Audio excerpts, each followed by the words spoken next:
Big Bang, when all matter, all energy that will ever exist bursts into being in a trillionth of a second. 13.8 billion years ago, there was the mother of all explosions, the Big Bang. A tiny little singularity of space and time blew up to create the galaxies, the planets, the stars, you and me. After the Big Bang, matter and energy spread out across the universe, where the force of gravity pulls it together into dense clumps. Intense pressure ignites fusion reactions that transform those clumps into shining stars.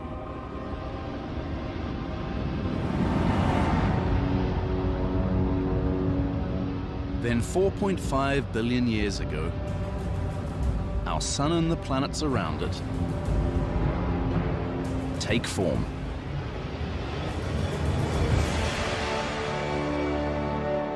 This is early Earth.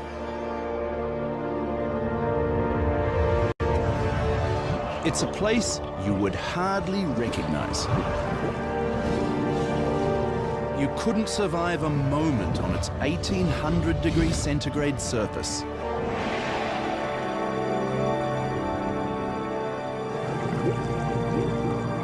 As things cool down and oceans condense,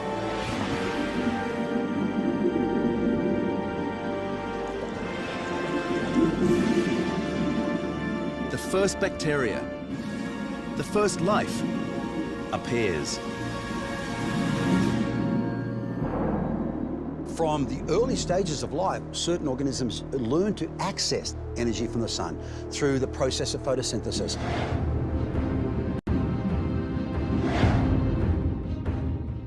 These bacteria begin to pump something into the atmosphere that will make human history possible on this planet. Oxygen.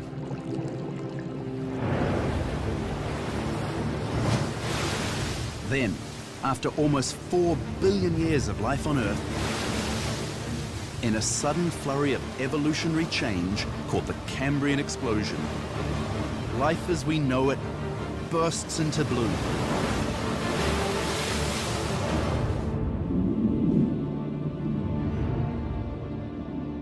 By the Cambrian explosion of 600 million years ago, the record in the rocks of the Earth reveals a huge array of multicellular organisms.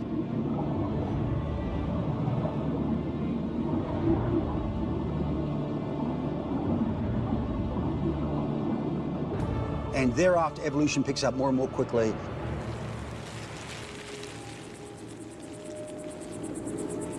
"500 million years ago, plants such as ferns and mosses begin to colonize the land. It's the first wave of vegetation that will grow to include all the crops and trees that we'll use to build our civilization. Then come animals, like amphibians.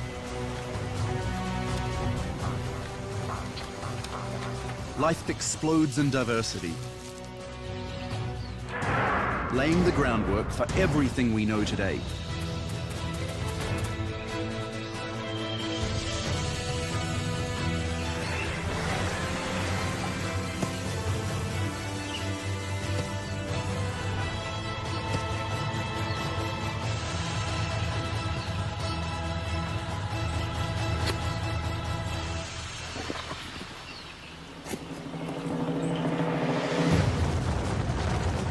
As all this is happening, the land itself is always on the move.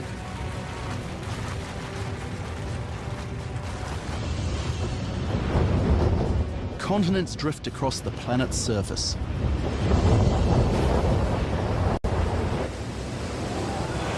Eventually, they take the familiar shapes on which human history will play out.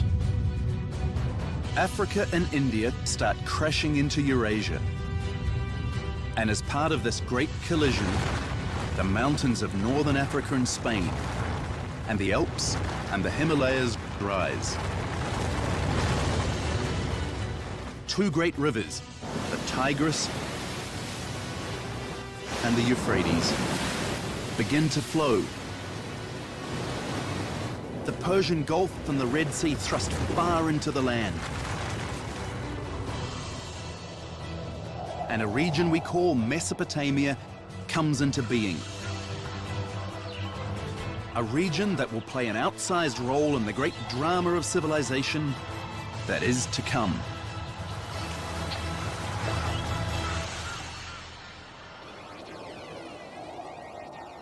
And so the stage is set for the rise of civilization.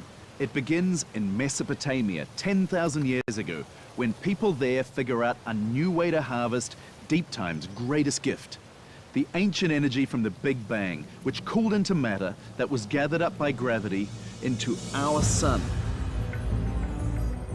There, extreme temperatures and pressures initiate nuclear reactions that release energy and radiate it to Earth. All the energy that we consume on the Earth today, our cereals and our bacon and eggs, originally came from the Big Bang.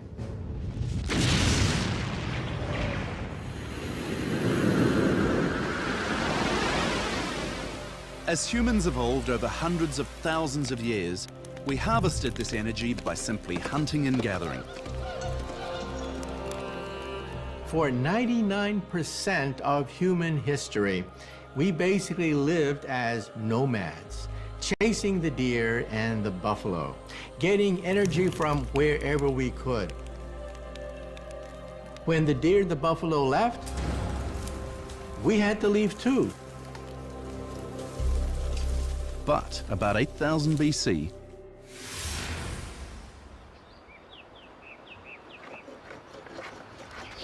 in a few select places, some people begin to experiment with a new way of harvesting energy.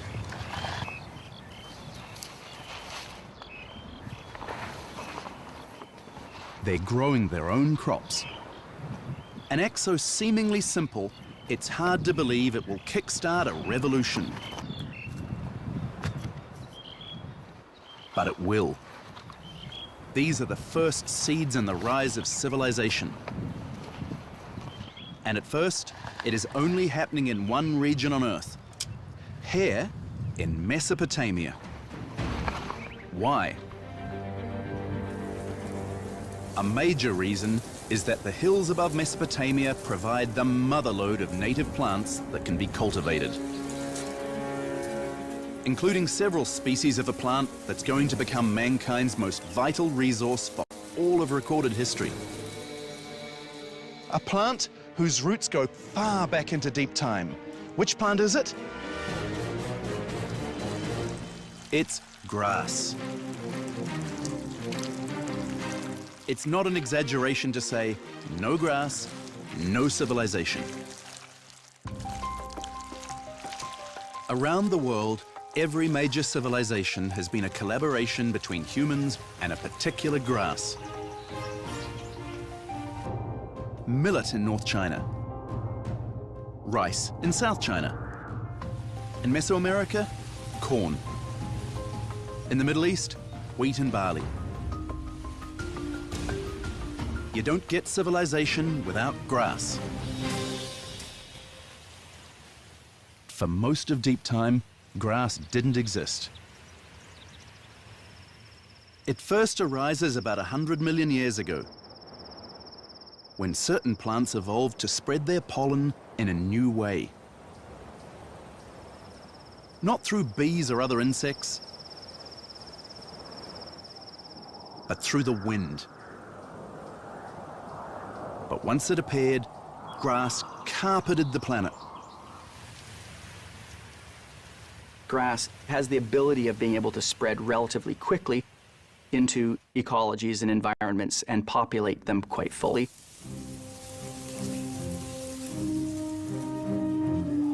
And here's where the forces of deep time help determine where civilization began. For one thing, the hills around Mesopotamia happen to have two kinds of wild grass that are easily cultivated and highly nutritious: wheat and barley. So early farmers here have a major advantage over people elsewhere on the planet. But they still had work to do. So over the centuries, they took an early version of local wheat and they carefully selected it for the traits they wanted. One of those traits is larger seeds. Another is what's called non-shattering seeds, so that when the wheat is harvested, the seeds don't fall off and get scattered and lost.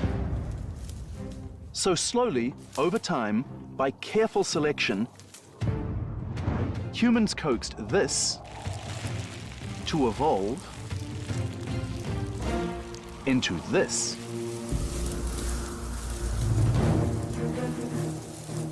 And it wasn't just local grasses that could be tamed. Wandering the hills of Mesopotamia, our lucky farmers would have seen the ancestors of modern cattle: goats, sheep, and pigs. A collection of creatures that happen to have the right stuff to be tamed. Instead of hunting them for their meat, farmers could learn to raise them, ensuring easy, reliable access to animal protein for the first time in history. But why were these animals all found in Mesopotamia? Part of it was sheer luck.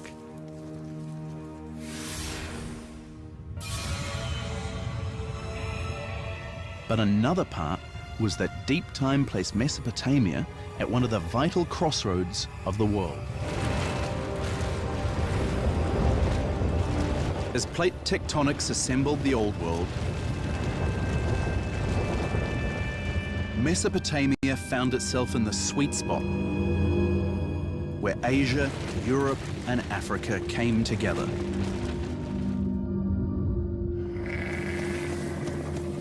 Any wild animal migrating in any direction was likely to come through here. And if it liked these conditions, it stuck around.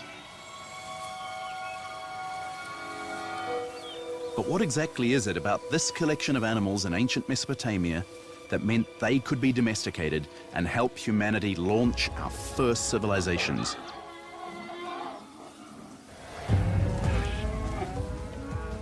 Have you ever thought about why some animals became farm animals and others didn't?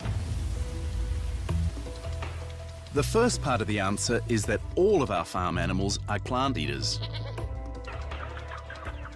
And this is key.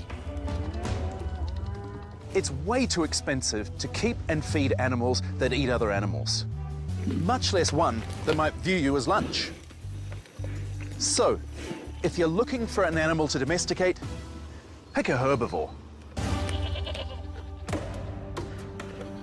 But just because an animal eats grass doesn't mean it can be domesticated. When was the last time you saw someone plow a field with a zebra? Some animals are simply untamable, they're too aggressive.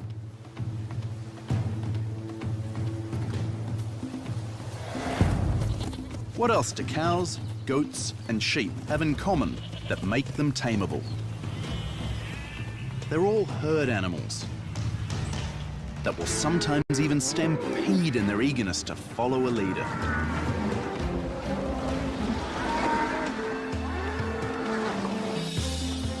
Take that instinct, substitute yourself for the natural herd leader, and you're on your way to turning a wild beast into a very useful animal indeed. But of the hundreds of large mammal species on Earth, only 16 will submit to a human being leading the herd.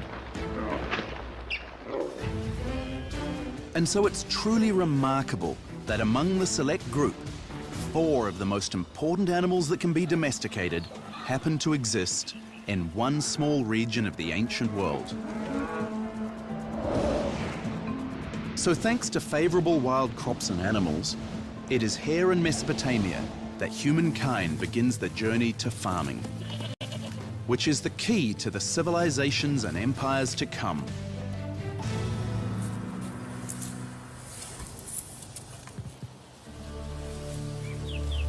But this still leaves the question, why now? If fully modern humans had been around for 100,000 years, and farming just started 10,000 years ago, what on earth were we waiting for?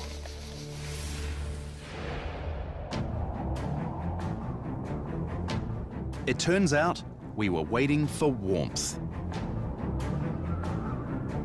2.6 million years ago, an era of ice ages begins, producing distinct cold eras punctuated by periods of warm interglacials. Modern humans evolved during the last glacial period. And when did it end? You guessed it, 10,000 years ago.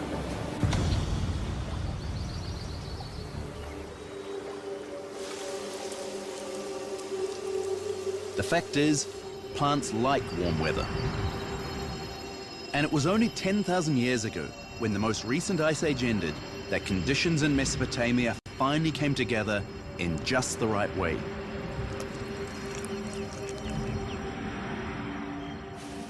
If you want to produce rain, you need a growing season that's at least 90 days long. You need summertime temperatures in the mid-20s Celsius. You need it slightly cooler at night. And you need abundant but not excessive rainfall. It's at the point when we see the glacier start to retreat last time, about 10,000 years ago, that we start seeing the beginnings of agriculture. So climate change helps answer the question of why farming started when it did. Now, flash forward from 8,000 BC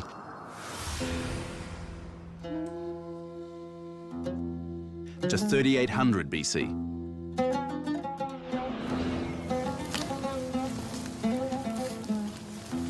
People in hills above Mesopotamia have been farming for over 6,000 years. And things have been going pretty well.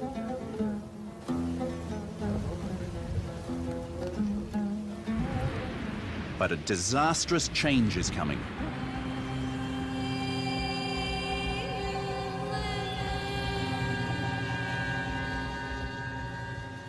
There was a general drying out. You didn't have as much the annual rains and floods. There were hotter temperatures overall. A climate crisis that starts around 3,800 BC threatens to wipe out Mesopotamia's ideal conditions and bring the farming experiment to an end. The Sahara Desert advanced into former grasslands. And what we essentially see are the early agriculturalists needing to innovate. They need to adapt.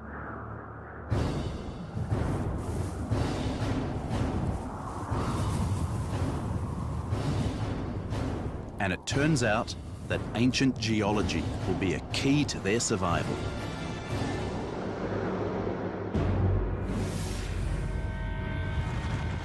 "100 million years ago, as part of the endless process of continental drift, Africa and India began drifting north, crashing into Europe and Asia. The collision of Africa and India with Eurasia pushed up a series of mountains known as the Alpine Belt. This includes the mountains of northern Africa and Spain, and the Alps, and the Himalayas, and the mountains of Indonesia. And we think of these as different mountain ranges, but they're all connected physically because they were caused by the crashing of Africa and India into Eurasia.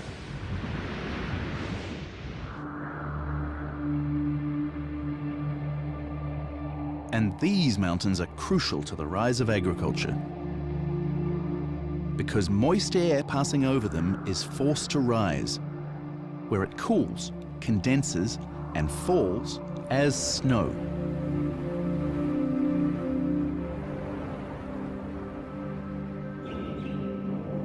Then, during the hot, dry summer months, the snow slowly melts.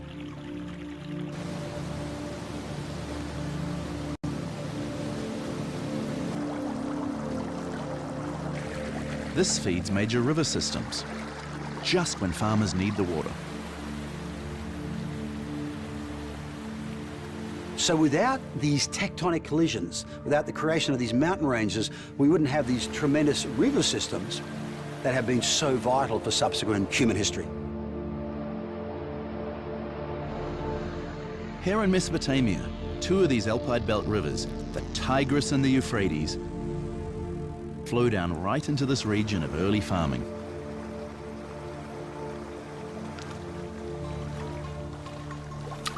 Now, in 3800 BC, as this region dries out, these rivers allow people to create one of humanity's most important inventions, a key stepping stone to civilization.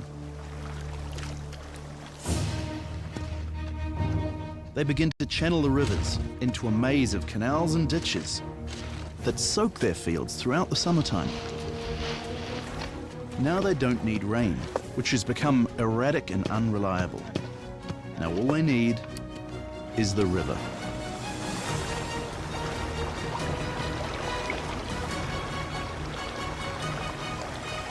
We can just imagine these early experiments in sort of ditch digging that must have gone on. Early on, this is done on a very small scale. And these villages are maybe 10, 20, 30 families, something like that.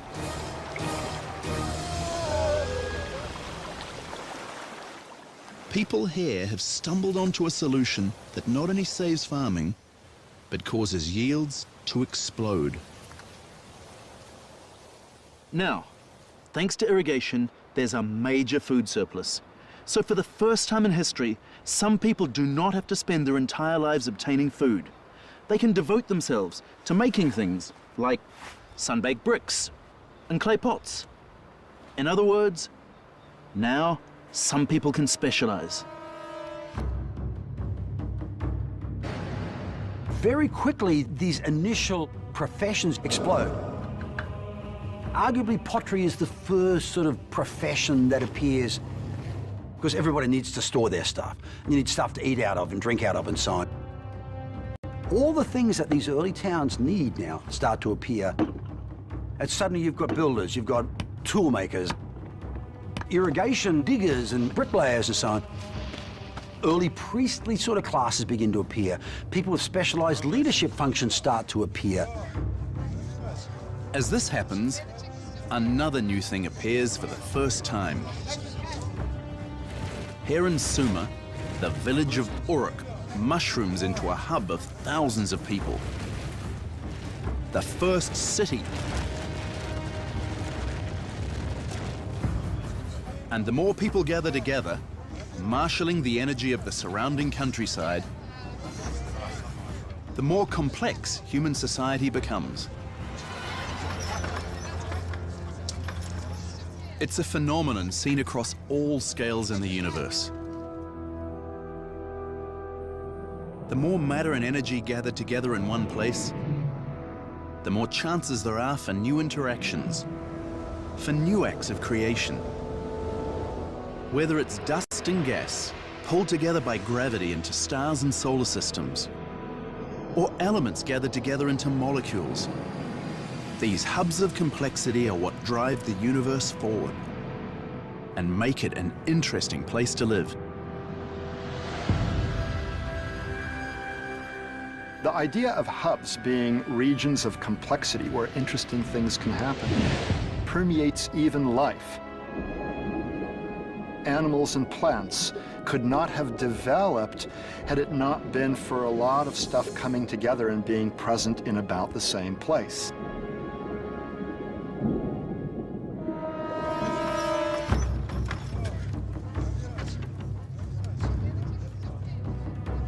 In the emerging cities of Mesopotamia, complexity brings new challenges. People must find a way to prevent crime, resolve disputes, and pass laws.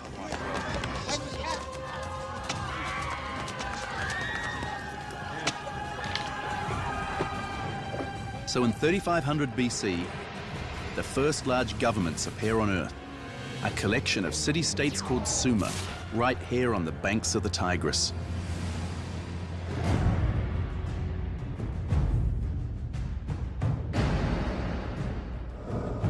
Each city is ruled by a king and an elite of priests, scribes, and soldiers. These men establish laws, punish criminals, and provide order. This stability and structure helps civilization to grow. But these elites also tend to prey on their subjects. So now you get hierarchy.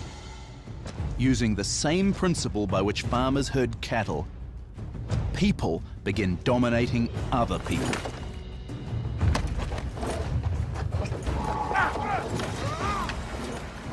We clearly see a leadership elite on the top. Below that, there will be what appears to be a military class, sort of the second tier. Then we'll see the great mass of peasant farmers, and eventually, as conflict increases, we'll see slaves. This whole process of civilization, farming, irrigation, cities, hierarchies, begins in Sumer around 3500 BC. But it doesn't stay isolated here for long. We know just a few centuries later, along the Great Nile Valley in North Africa, the second great civilization will appear, that of ancient Egypt. Further to the east in the Indus Valley, essentially modern Pakistan today, the third great civilization appears. Much further away, on the eastern end of Eurasia, there is another civilization. Initially along the northern river of China, the Great Yellow River, the Huanghe, another hub is appearing. So far, all four ancient civilizations cluster in river valleys. The reason is simple. Early agriculture is just too primitive to create a food surplus on rain-watered land. Irrigation is still the only way to go. But humanity is about to break its dependence on rivers. Because around this time, people discover that some of the animals they first domesticated for food have another gift to give. The gift of power. Human beings are relatively weak. Over periods of sustained exertion, we can generate about 75 watts of power. And for thousands of years, we had to rely on our own muscles to get things done. Imagine today if every time you needed to switch on a light and keep it glowing, you had to turn a crank like this. It does the job, but it takes a lot of time and energy. Well, it turns out that human muscle is enough to farm rich river valleys that become naturally fertilized every year. If I stay on a riverbank, which floods every year and brings new soil fertility every year, I, even as a weak, puny little human being, will be able to produce a high level of crops, a high yield on a riverbank.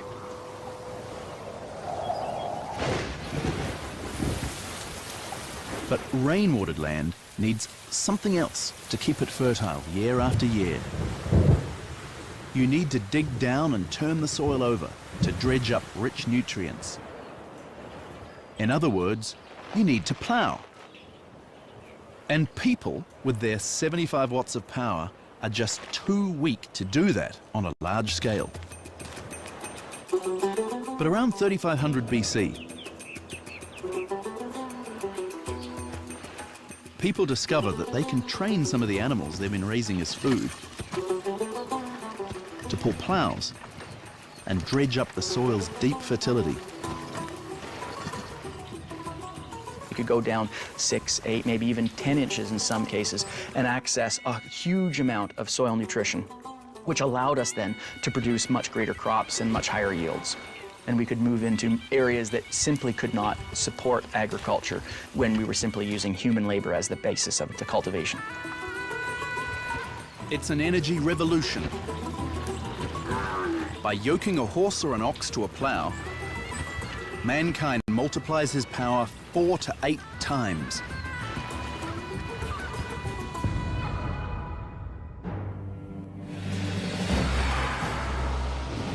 Civilization is liberated from the trap of ancient river valleys and begins to spread. Now, for 1,000 years, the area around Sumer will produce a stream of new city-states, each with their own governments and elites.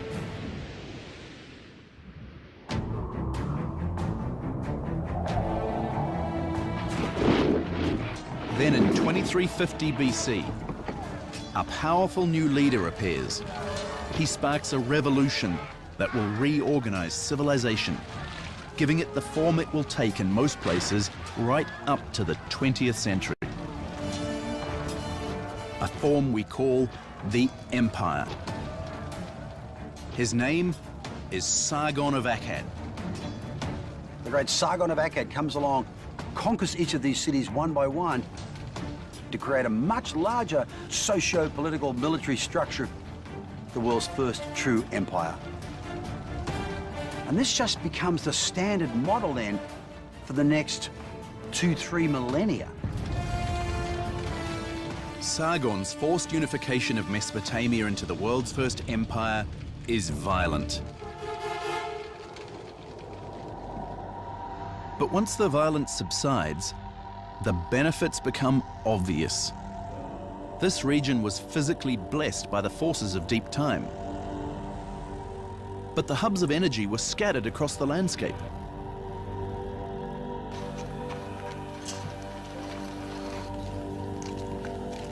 Uniting these individual cities into empires is like networking a bunch of individual computers together. It multiplies their power and increases the exchange of goods, services, information, and ideas. Huge amounts of labor can be mustered to irrigate more land. Trade can move safely across vast areas. And since petty local wars come to an end, empires bring arguably their greatest gift: peace.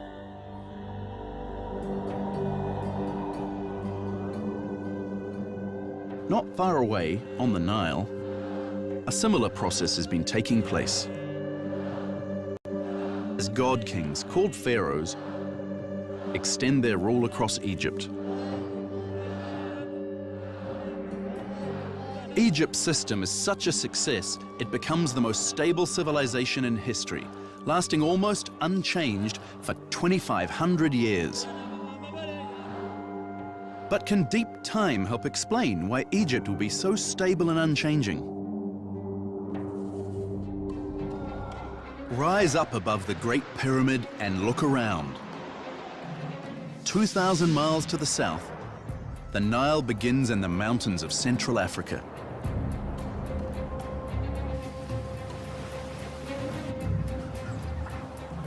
"300 miles to the north, it empties into the Mediterranean Sea.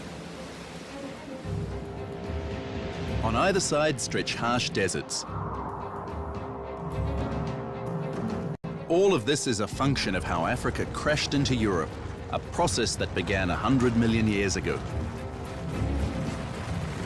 And a byproduct of this deep-time geology will help Egypt's rulers keep their land united for millennia.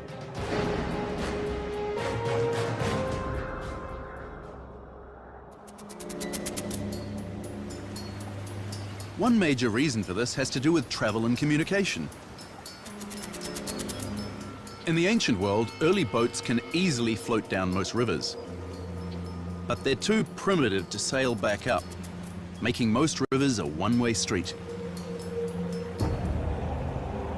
But not so in Egypt. To the north, over the Mediterranean, cool winds blow south to replace hot air rising over the desert, creating a powerful breeze that never stops.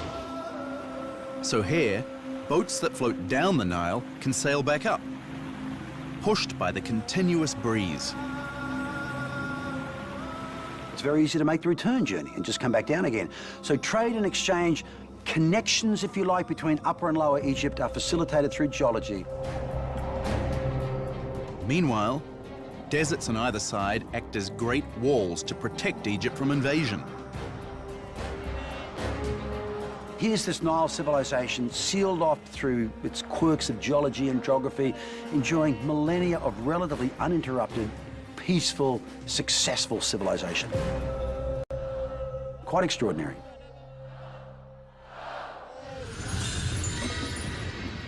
In northern India, another new culture, called the Harappan civilization, begins to spread along the Indus River Valley, laying the foundations for the great civilizations of India.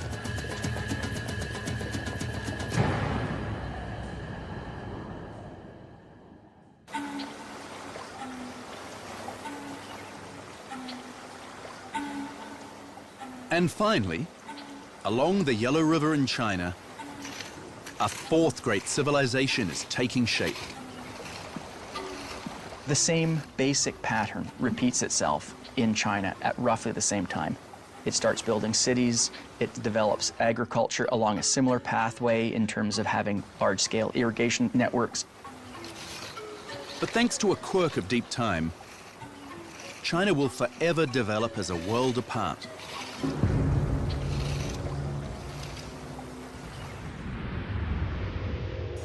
Egypt, Mesopotamia, and North India are relatively close together. So these three civilizations are linked together in a huge cultural matrix. But deep time has separated China by 3,000 miles of Alpine Belt mountains and deserts. Think about the journey you'd have to make to get from China through various deserts, the enormous mountain ranges, all products of the tectonic collision of India with Eurasia. You'd have to get through the highest mountains on Earth to be able to then send your caravans eventually down into the Indus Valley, let alone to Mesopotamia and Egypt.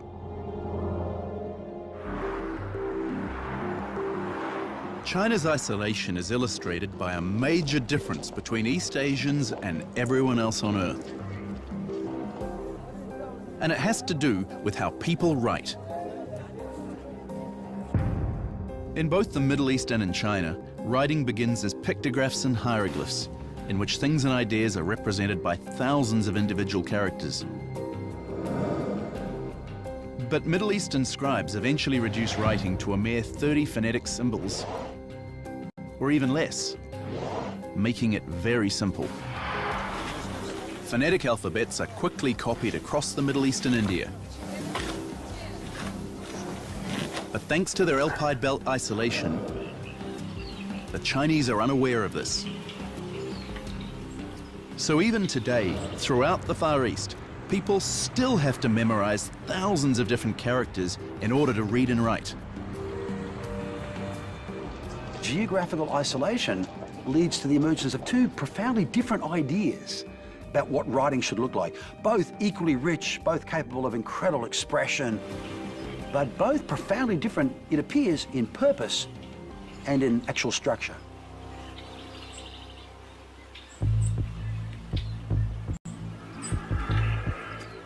Despite being unaware of the other three ancient civilizations, China still exists on the same landmass as they do.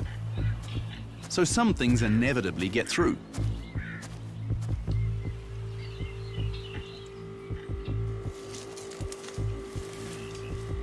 Take a crop that is actually Chinese, the orange. The wild ancestor of all orange trees comes from South China. But it didn't stay isolated there for long. Oranges, which start in China, end up all over Eurasia, and by the Roman times in the Mediterranean.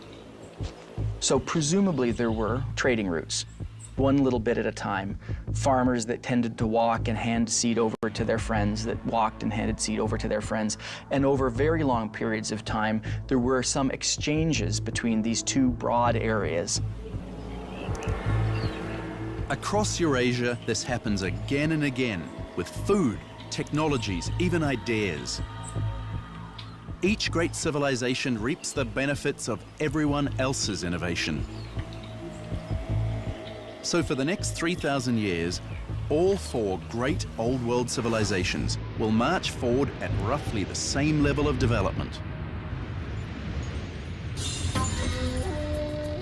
But things will play out very differently for the civilizations arising across the Atlantic Ocean in Central and South America.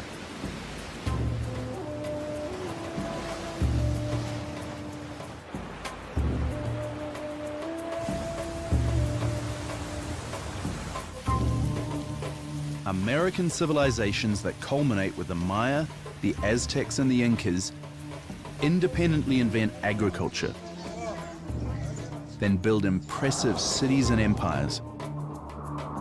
They create stunning art and architecture, and invent novel forms of writing, and amazingly accurate calendars.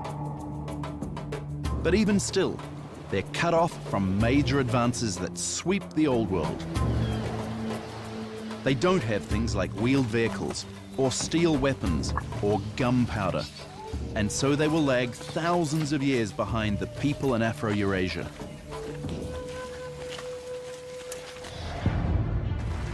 Can the breakup of the ancient supercontinent Pangaea help explain why the Old World got a jump start on the Americas? Pangaea begins to break into smaller pieces 175 million years ago. But they're all different sizes. Big chunks break off, much smaller chunks break off. They go in different directions. Eventually we end up with what we'd call the Eurasian landmass, if you like, which is a very big chunk of continent, enormous. Once India and Africa also drive into that landmass, we've got this vast world zone that we'll call Afro-Eurasia. At almost 33 million square miles, Afro-Eurasia dwarfs any other landmass. And humans will discover that for life in general, and civilization in particular, size has its advantages.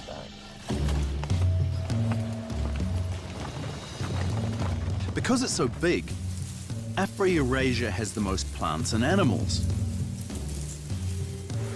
the most river valleys, and the largest temperate zone. Civilizations here have a lot to work with. There was a lot of different resources potentially available within Afro-Eurasia that could then gradually spread. Even today, 85% of the human race lives in Afro-Eurasia. This double continent also has another advantage inherited from deep time. Most of Afro-Eurasia is spread in the east-west direction. And so crops that developed at one latitude could spread along a band that would get about the same amount of sunshine, about the same climate. The same is true for technologies and even ideas. So every civilization in Afro-Eurasia advances at roughly the same pace.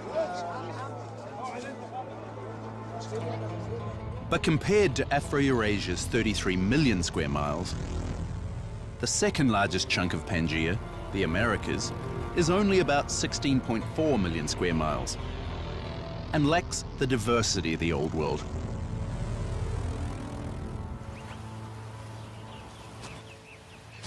As far as the grasses were concerned, the early Americans had no wheat, no barley, no rice, no millet. The only major grain in most of the Americas was corn. And they had a similar problem with major animals. There was no draft animal, nothing you could use for a plow, nothing you could use to pull a wagon. Even more challenging, the Americas are aligned north-south, not east-west. This creates radically different climate zones. Crops and even people that grow used to the climate of North Dakota probably won't do well in Panama. Even today, if you were to take a road trip from, say, Alaska, right, to Chile, think of the range of environments and different geologies and so on you would have to pass through as you do that.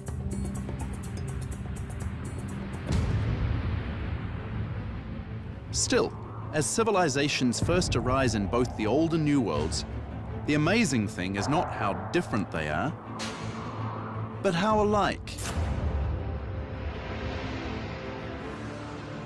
By 500 BC, the Old World civilizations have begun to spread from their original hubs of the Middle East, India, and China. They'll eventually link together into a vast worldwide system.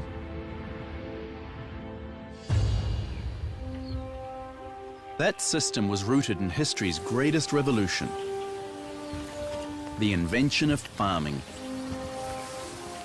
which still underlies our civilization and our success today. In one sense, the rise of civilization began 10,000 years ago when Mesopotamia's people began farming.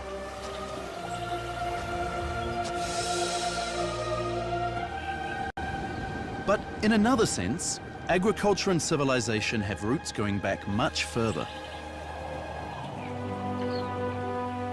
To the evolution of plants like grass, and animals like sheep, goats, and cattle. To the tumultuous sweep of climate change, the birth of rivers, the rise of mountains, the collision of continents, the formation of the solar system, the energy of the Big Bang itself. In short, the whole immense saga known as Deep Time.